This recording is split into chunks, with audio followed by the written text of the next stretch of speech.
Je n'oublierai jamais ce soir-là.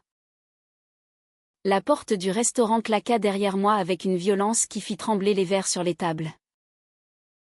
Dehors, hurla le gérant. Son visage rouge de colère. Et moi? Clémence. Dans mon fauteuil roulant, je sentis le monde s'effondrer sous mes roues. Tout avait commencé si innocemment. Angélique et moi avions choisi ce petit bistrot du Marais. Un de ces endroits parisiens où l'on se sent chez soi. Avec ses nappes à carreaux et son odeur de vin rouge. C'était notre anniversaire 5 ans que nous nous aimions en secret. Je me souviens encore de la première fois où nos regards s'étaient croisés. J'avais 30 ans. Fraîchement revenu d'Afghanistan où une explosion m'avait arraché l'usage de mes jambes. J'étais sergent dans l'armée française. Décoré. Mais brisé. Angélique. Capitaine de frégate. Commandait une unité d'élite. Nous nous étions rencontrés lors d'une cérémonie à l'école militaire. Son sourire avait percé ma carapace. La main d'Angélique effleura la mienne sous la table. Un geste discret. Presque coupable. Dans ce restaurant bondé, nous faisions attention.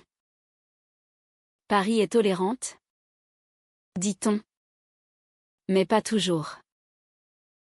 Surtout quand l'une est handicapée et l'autre porte encore l'uniforme dans son cœur.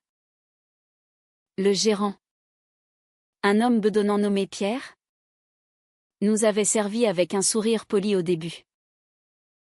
Mais quand Angélique, dans un élan de tendresse, avait posé ses lèvres sur ma tempe un baiser fugace, innocent, tout avait changé. Qu'est-ce que c'est que ça, avait-il grommé. Planté devant notre table. Les conversations autour s'étaient tues. Dans mon établissement, on ne tolère pas ces anormalités. Angélique s'était raidie. Pardon. Vous m'avez entendu. Dehors. Je ne veux pas de ça ici. C'est un restaurant familial. Mon cœur battait si fort que je crus qu'il allait exploser. La honte me brûlait les joues. Moi qui avais affronté le feu ennemi. Je me sentais soudain nue. Exposée. Monsieur. Nous ne faisons rien de mal. Avais-je murmuré. Mais il avait attrapé le dossier de mon fauteuil, le poussant vers la sortie. Angélique s'était levée d'un bond. Les yeux flamboyants. Touchez-la encore une fois et vous le regretterez. Les clients regardaient. Certains choqués. D'autres mal à l'aise. Personne n'intervenait. Paris, la ville des Lumières, pouvait être si sombre parfois. C'est alors que 4 hommes, assis dans un coin, se levèrent lentement. Ils étaient grands, athlétiques, le regard calme mais déterminé. L'un d'eux, le plus âgé, peut-être 35 ans, s'approcha. Excusez-moi. Monsieur, dit-il d'une voix posée. Ces dames vous dérangent? Le gérant se retourna. Furieux. Ça ne vous regarde pas. L'homme sourit froidement. Au contraire. Je suis le commandant Laurent Moreau. Et ces 3 hommes avec moi sont des opérateurs des forces spéciales. Nous avons servi sous les ordres du capitaine Angélique Duval. Un silence glacial tomba. Angélique pâlit. Moi aussi. Ces hommes. Je les reconnaissais vaguement. Des missions communes. Des entraînements partagés. Le gérant balbutia. Je ne savais pas. Vous n'avez pas besoin de savoir? Répondit Laurent. Mais vous allez présenter vos excuses. Immédiatement. Les 3 autres s'avancèrent, formant un mur humain derrière nous. Pas une menace physique? Juste une présence écrasante. Le gérant recula, bredouillant des excuses maladroites. Nous sortîmes dignement. Angélique poussant mon fauteuil. Dehors, sous la pluie fine parisienne, elle éclata en sanglots. Clémence. Je suis désolée. Tout est ma faute. Je pris sa main. Non. C'est la leur. Mais au fond de moi, une peur plus grande grandissait. Notre secret était-il encore en sécurité? Les jours suivants furent un tourbillon. L'incident fit le tour des réseaux. Une vidéo filmée par un client devint virale. Discrimination au Marais, un gérant expulse un couple lesbien, dont une ancienne militaire handicapée. Les commentaires affluaient, colère, soutien, mais aussi haine. Angélique rentra tard ce soir-là. Elle vivait encore dans son appartement de fonction près de Brest, venant me voir les week-ends. Notre amour était une danse prudente entre Paris et la mer. Les 4 hommes. Ce sont mes anciens subordonnés, murmura-t-elle en se blottissant contre moi. Laurent, Paul, Mathieu et Simon. Ils étaient en permission à Paris. Je caressais ses cheveux. Ils nous ont sauvés. Elle secoua la tête. Ou condamnés.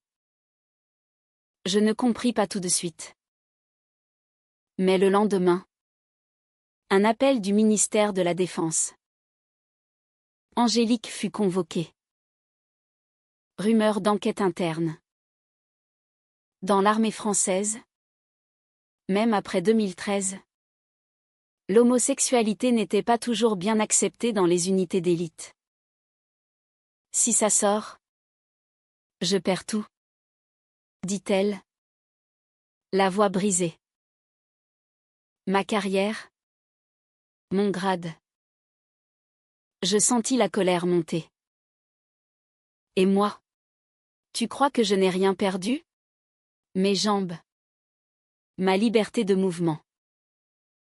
Et maintenant? Toi qui as peur de m'aimer en public? Ce fut notre première vraie dispute. Des mots durs, blessants. Elle partit en claquant la porte. Seule dans mon appartement du 5e arrondissement, je pleurais. Ma vie depuis l'attentat était un combat permanent. La rééducation, les regards de pitié, la solitude. Angélique avait été ma lumière. Mais maintenant, elle semblait prête à l'éteindre pour sauver sa carrière. Laurent m'appela 2 jours plus tard. Clémence, nous voulons vous aider. Angélique est comme une sœur pour nous. Nous nous retrouvâmes dans un café près de la Seine. Les 4 hommes étaient là. Grave. Elle nous a caché votre relation? Dit Paul.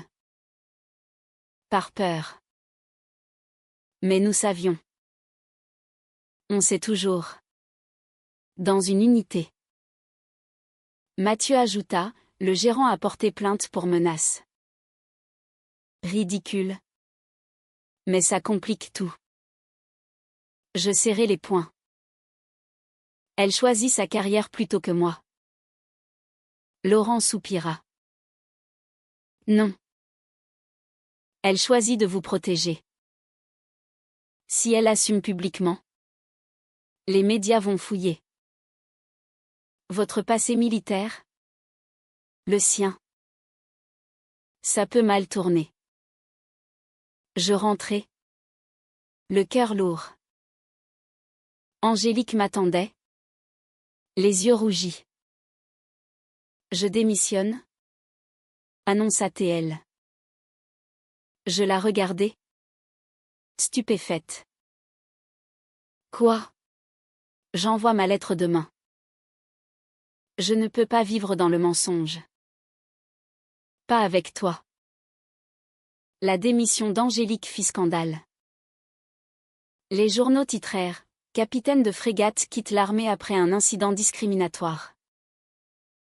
On parla de nous sans nous nommer vraiment. Mais les rumeurs couraient. Le gérant, Pierre, fut condamné pour discrimination. Amende. Fermeture temporaire. Mais il contre-attaqua dans la presse People, elle se tenait la main. S'embrassait. Dans un restaurant familial. La haine déferla. Messages anonymes. Menaces. Mon fauteuil fut tagué dans la rue, anormal. Angélique vint vivre chez moi. Nous nous cachions moins. Mais la peur restait. Un soir, alors que nous marchions, elle poussant mon fauteuil le long des quais. Un homme nous aborda. Journaliste. Est-il vrai que vous avez eu une relation avec un subordonné? Angélique blêmit. Je compris soudain. Le secret qu'elle cachait vraiment. Ce n'était pas seulement notre amour. C'était lui. Laurent. Des années plus tôt. Avant moi. Une brève liaison. Interdite. Hiérarchique. Elle avait mis fin. Mais il n'avait jamais oublié. Il te menace, demandai-je ce soir-là. Elle pleura. Non.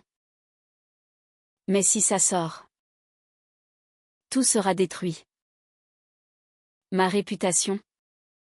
La sienne. Je me sentis trahi. Profondément. Tu m'as menti. Pendant 5 ans. Je voulais te protéger. Et me protéger.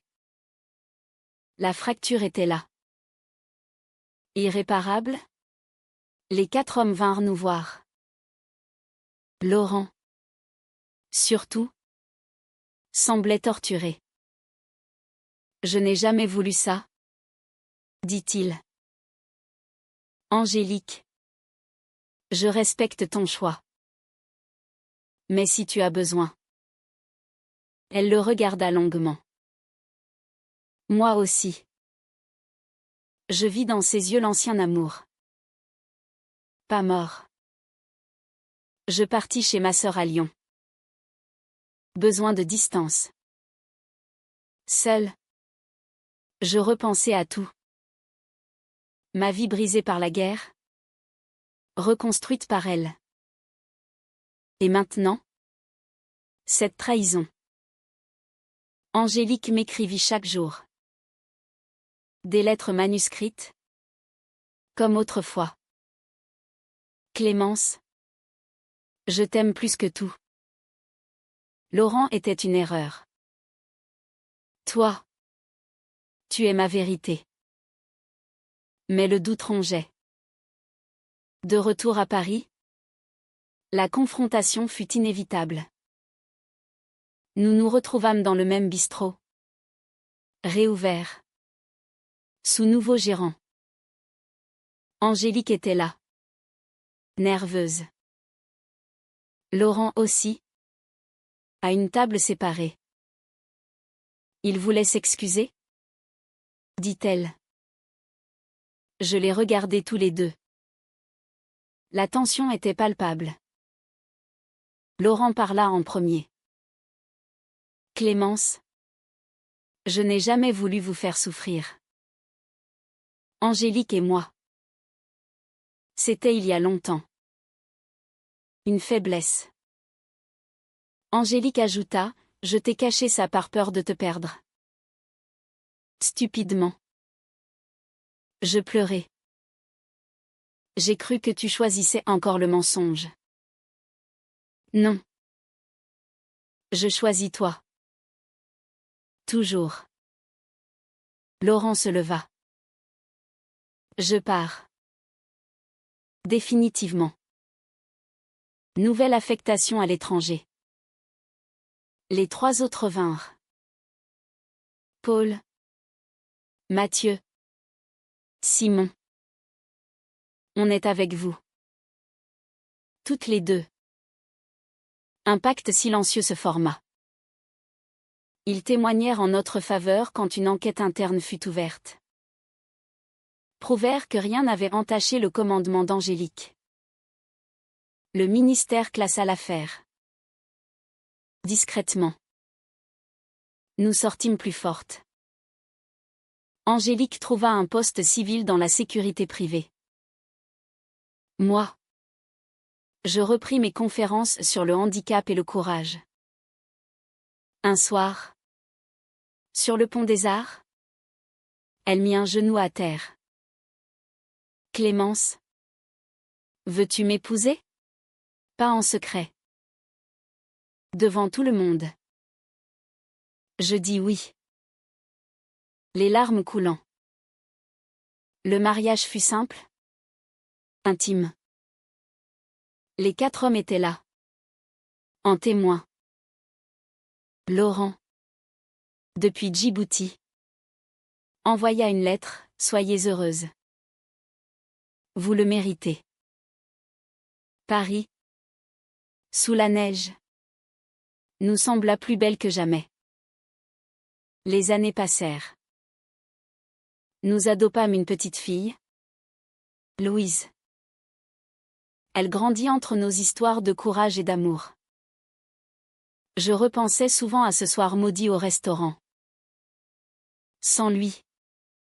Aurions-nous eu le courage d'assumer? La discrimination nous avait blessés. Mais elle nous avait aussi libérés. Angélique devint militante pour les droits LGBT dans les armées. Moi. Pour les personnes handicapées. Nous parlions parfois des 4 hommes. Paul se maria. Mathieu eut des enfants. Simon changea de carrière. Laurent. Nous apprîmes qu'il avait trouvé la paix. Loin. Un jour. Louise demanda, « Maman. Pourquoi vous vous aimez si fort ?» Angélique sourit. Parce que l'amour vrai survit aux tempêtes. Je serrai sa main. Publiquement. Sans peur. Paris continuait de vivre. Indifférente et magnifique. Et nous. Au milieu. Plus forte que jamais. La vie n'est pas un conte de fées. Mais parfois. Après la douleur. Vient la lumière. Et nous l'avions trouvée. Ensemble.